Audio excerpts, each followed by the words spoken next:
Meaning of dyslexia. Dyslexia. Dyslexia. Dyslexia. Dyslexia.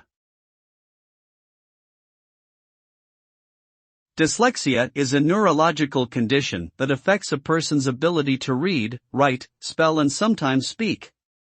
It is not related to intelligence or vision problems, but rather how the brain processes language.